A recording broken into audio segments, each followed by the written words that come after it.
Hello everyone, Russell Mark here from Go Shooting. Today I want to talk to you about one of the most debatable fundamentals in trap shooting. Where do you look for your target? We'll demonstrate this today with the use of an Olympic trap layout, because in this discipline, visual target acquisition is required probably quicker than any other target shooting event. Only ISSF skeet would come close in my opinion.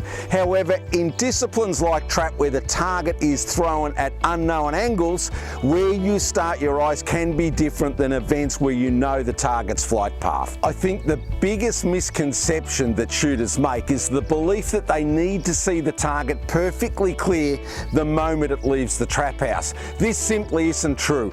I will concede you need to be aware of the target the moment it begins its journey, but do you need to see it clearly right here? To demonstrate, let's use a 45-degree 1.5 metre right-hand target. So on this Olympic trap layout, where should I look before I call for the target? Now personally, for shooters that have both eyes open, I like to see them start their guns anywhere from about this position all the way probably up to here. This will help in your initial target acquisition. Therefore, if this is my starting point, then my vision is softly focused out into this area.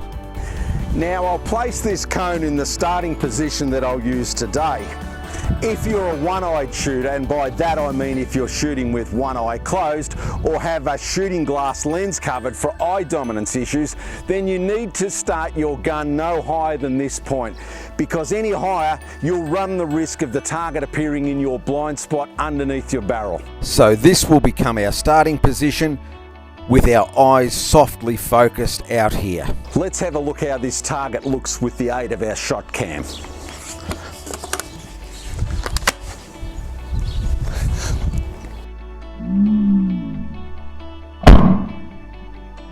Now I've set this rope down as a guide. It'll show us the track of the target from the moment it leaves the trap house to the point in the sky some 20 metres away where we're breaking it.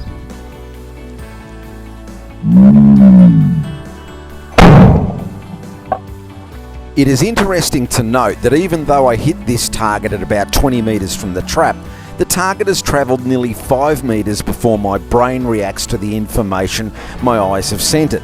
This is one of the primary reasons I advocate a higher hold above the trap for two-eyed shooters. By softly focusing and widening your vision out away from the trap, you'll see the target leave as a blur. Certainly not concise, but you'll be able to ascertain its angle and height within 1/10 of a second, no matter whether it's gone right, left or straight.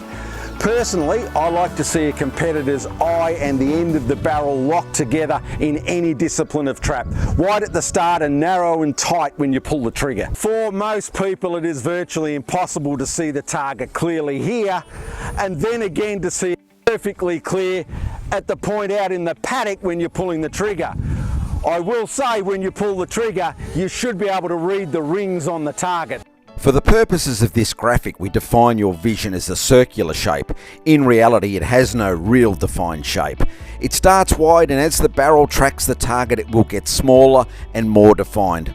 All of this is happening in hundredths of a second. At the moment of truth, when you decide to pull the trigger, your vision should be at its narrowest and clearest. If you look too closely and intently at the area where the target is released from, you run the risk of seeing it leave perfectly clear, then have it fall out of focus, and therefore forcing yourself to panic as you try to refocus again on a target that is rapidly speeding away from you and getting smaller every 100th of a second.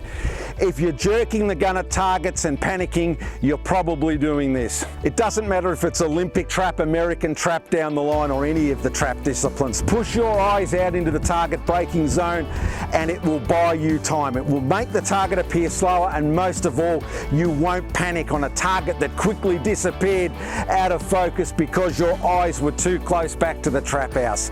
I hope this little but complicated video helps, and look forward to seeing you at a Go Shooting range really soon.